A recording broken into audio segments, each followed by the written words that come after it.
On habitait avant à Strasbourg et on était vers 98-99 avec Marie-Jo, ma femme. On a décidé de venir habiter à Saint-Brieuc parce qu'elle était nommée ici.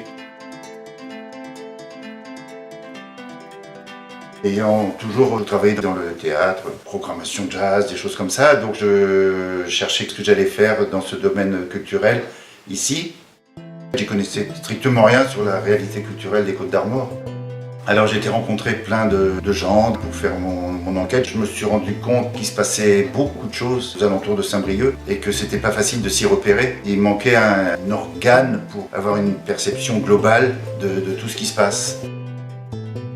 Et je me suis dit, mais il faut créer le Pariscope des Côtes d'Armor. Alors je me suis lancé. Ça a été assez rapide parce que j'arrivais en août 98 à Saint-Brieuc. 9 mois plus tard, c'est-à-dire en juin 99, je sortais le numéro 0 de ce qui s'est appelé le Cri de l'Ormeau. Et on est près de 20 ans plus tard, ça existe toujours. L'avantage que j'ai, c'est d'être expert en rien du tout. Toutes les expériences de vie que j'ai eues avant, j'ai appris à faire plein de choses. Je suis très à l'aise en informatique. Je sais utiliser les logiciels de PAO, fabriquer des sites internet.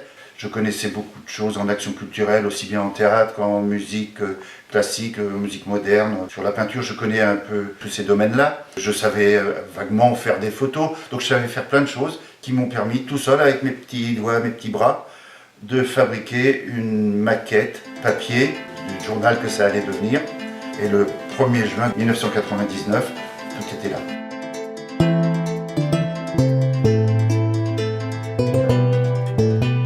Pour avoir l'information sur tout ce qui se passait, il fallait que j'aille à la pêche, partout où il se passait des choses, donc j'allais leur demander leurs infos régulièrement chaque mois, et petit à petit l'info venait beaucoup plus spontanément.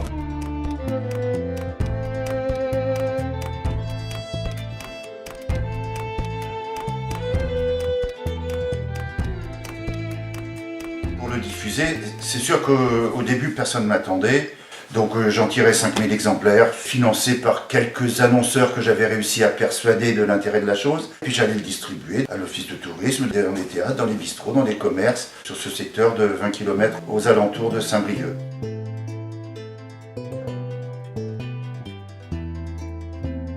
Au début, je travaillais tout seul.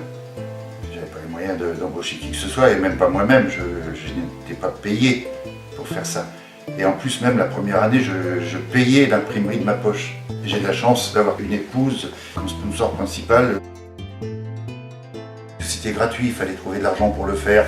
Certains acteurs culturels ont compris l'intérêt que ça pouvait avoir, donc on commençait à mettre quelques sous dans le support, en achetant des espaces. Et tout ça, ça a gagné en crédibilité. J'ai trouvé un peu plus facilement des annonceurs. Donc au bout d'1 an, j'ai réussi à rembourser mes investissements et à toucher mon premier salaire.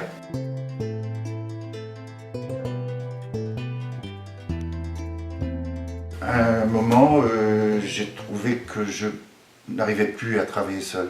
Je ne pouvais plus me développer. Donc j'ai fait appel à quelqu'un que je connaissais.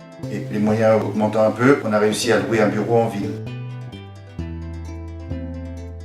Et puis après, on est quand même passé par des périodes de crise parce qu'on n'arrivait plus à payer les salaires. Et petit à petit, on a réussi à sortir de la crise et le Conseil général des Côtes d'Armor, ayant compris l'intérêt que ça avait comme vitrine de son dynamisme culturel, a subventionné. Et avec tout ça, on a des moyens qui ont permis que maintenant on travaille à 4 et on touche un peu plus que le SMIC. Tout ça, c'est porté par une association. Dès l'origine, même quand j'étais seul, j'avais quand même créé une association et non pas une entreprise commerciale parce que j'ai toujours été beaucoup plus dans l'esprit associatif. Et puis on a décidé de s'étendre à tout le département des Côtes d'Armor et non pas juste aux environs de Saint-Brieuc. On tire 25 000 exemplaires par mois et 70 000 l'été. Le site internet, il est visité environ 20 000 fois par mois. On utilise pas mal les réseaux sociaux, donc il y a des gens qui sont aussi informés par ce biais-là. On tient des agendas culturels sur 3 radios locales. On a une lettre d'info hebdomadaire. L'information que donne le Cri de l'Ormeau, elle passe par des tas de canaux. Il y a tout un package comme ça.